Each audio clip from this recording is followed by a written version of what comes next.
Hey mathematicians, and today we are going to be talking about making rectangles by tiling square units and making arrays.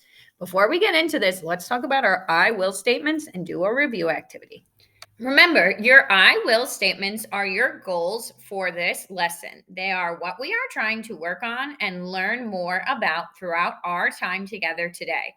As we continue on in our lesson, make sure you have your mind focused on these three things and showing them to your teacher. I will read the I will statement first, and then we will read it again a second time together. Make sure you're reading it nice and loudly so I can hear you, but no shouting necessary. Let's go over our I will statements for today. The first one, listen. I will draw arrays or rectangles using 1-inch tiles. Say it with me. I will draw arrays, rectangles using 1-inch tiles. Listen. I will solve for area of rectangles. Say that one with me. I will solve for area of rectangles. Great job, mathematicians. One more. Ready? Listen first. I will label my measurements. Read that one with me. I will label my measurements. Good job reading your I will statements. Remember, these are our goals for today. Let's get into a review activity to get started. The next review we're going to do is called Silent Ball. How this game works is you will toss a ball or a piece of paper around the room. Once you catch the ball, it is your turn to actually say something and break the silence. Unless you have the ball in your hand, you are not supposed to talk. As the ball is being thrown around the room, you are continuing a pattern. So if the pattern was to count by threes, you would continue the pattern starting 3, 6, 9, 12. And as you pass the ball, each person would say the next number in the pattern. I will show you the pattern that we are going to use for Silent Ball today, and we will go over it first as a class before we get into the game. For Silent Ball today, your challenges are going to be posted on the screen now. But here's a little twist. Your teacher has the chance to tell you to count forwards or backwards, and they can change the direction whenever they want. That means not only do you have to pay attention to where the ball is going, but make sure you're listening carefully so you know if it's your turn, what number you have to say. Get ready, mathematicians, and get throwing. For our next activity, you are going to need your whiteboards and a marker. For this activity, I'm going to show you an array on the board. Let's look at this array here. On your whiteboards, I want you to write how many rows of stars do you see? Pause the video, take time to write that, and then show your whiteboards before playing to see the answer. There are 4 rows of stars. Nicely done. How many stars are in each of those rows? So erase your whiteboards and you're going to write a new number. How many stars are in each row? Pause if you need time. There are 3 stars in each row. If you had 3 stars and you had the label on that, nicely done. Give yourself a pat on the back. For this activity on your personal whiteboards, we're going to be writing down different numbers that have to do with the rows and the amount of things in that rows. We're then going to take those numbers and write a multiplication sentence that can be used to find the total number of items. So in this case, the total number of stars. For this example, you would write on your whiteboards 4 times 3 equals 12, or you could have wrote 3 times 4 equals 12 too. Then you would have held up your whiteboards. So I will ask you 3 different questions with each array. I'll ask you how many rows, how many items in each row, and then the multiplication sentence. If you need more time between answering each of these questions, pause the video. All right, this next image, we have blue circles. I want you to write on your whiteboards how many rows you see. Then I want you to write how many dots are in each row. And finally, on your personal whiteboards, write 2 multiplication sentences that can be used to find the total number of dots. Now we're going to look at this next group of arrays. Looking at these arrays always makes me think of arranging table seats in a classroom. Making even rows in a classroom is just like making an array. For this array, my questions are the same.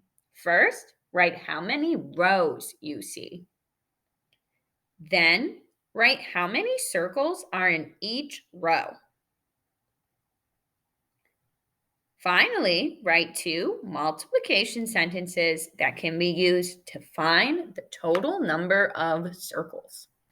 For our last image, we have an array of smiling stars. How many rows are there in this image? How many smiling stars are in each row? And lastly, on your whiteboards, write 2 multiplication sentences that can be used to find the total number of stars. For this activity, we're going to need our 1-inch tiles, our whiteboards, and our markers. You'll want to stay seated for this activity at a desk so it's easier to use your 1-inch tiles. Pause the video, get set up, and then play the video when you're ready. For our activities today, we're going to be making pictures of rectangles, and we're going to determine the area or side lengths by drawing to make arrays. So we're going to use our knowledge and some of the activities we did in our preview games with our smiling stars and our dots, and we are going to use those today to find area of rectangles. I want you to lay some of your tiles out on your whiteboard. We're going to start with just 3 tiles. 1, 2, 3. Put your extra tiles to the side. We don't need those right now. We'll need them later, though. We're going to take our 3 tiles and we're going to line them up horizontally, like so. And I want you guys to trace all 3 of your tiles. So we laid them out. We're going to trace them. So I'm going to go around them. And then I'm going to trace underneath them. So I have my 3. 1, 2, 3. So I have my 3 tiles. Once you have that drawn, that's our side, that's our length over here. We're going to label this 3 inches. We know these are 3 inches because each of these tiles is 1 inch. They're 1-inch squares. When you have that on your whiteboards, put your markers down and get ready. We're going to need some more tiles. Now I want you to grab 7 tiles and add them horizontally across the top. You're going to do the same thing and trace your 7 tiles. We already have one of them traced, which is lucky for us. So we'll go down the side of our tiles, down the other side of our tiles. We're going to split our square up. So you're going to go across, pick up 1 tile, and trace the line. Now clear your tiles off your board so you have your 3 inches on this side. Let's label our top. We can count 1, 2, 3, 4, 5, 6, 7 tiles going across horizontally. So that's 7 inches going across that way. Let's label that length. If we look at this and we're trying to figure out how many sets of 3 will be in this rectangle, we'll have 7 sets of 3. We'll have the 3 chunk repeated 7 times. If we wanted to figure out the total area of this rectangle, there's a few different things we could do. We could definitely draw in the rest of our tiles.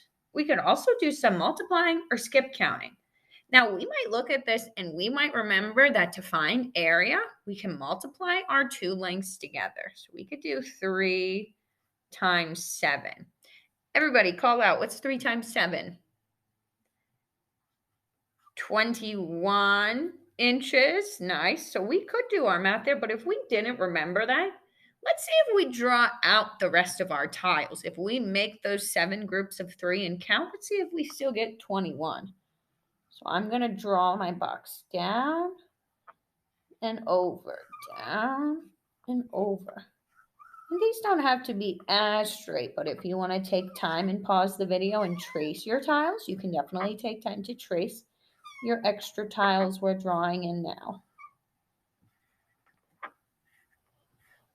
Now I can see that we have a full rectangle here. So we could count all of these. We could also skip count. So there's 3 in this row. We have 3. Skip count with me. 6. Skip counting by 3s. 9, 12, 15, 18, 21. That's what we got when we multiplied our 2 lengths. Let's just double check and count all the boxes to see. 1, 2, 3, 4, 5, 6, 7, 8, 9, 10, 11, 12, 13, 14, 15, 16, 17, 18, 19, 20, 21. Nice. So the 3 different strategies, if we remembered our area formula, we could do that. But we also wanted to check our work. So drawing in the rest of the array also helped us do that work. I want you to clear off your whiteboards and we're going to do one more together. For the final one that we're going to do together, I want you guys to take out 6 of your tiles and lay them in one row. Then I want you to take time to trace your tiles. So they should look like mine. You should have 6 tiles traced out on your board. If we were to count it, we can count that there's 6 tiles. And remember, they're each an inch long. So 6 inches is our length. Pause the video and take time to trace your square inches now. On your personal whiteboards, I want you guys above where you drew your 6-inch line to write this problem. 6 times blank equals 24. I'll move my whiteboard down. Sorry about that. Write this on your whiteboard. 6 times blank equals 24.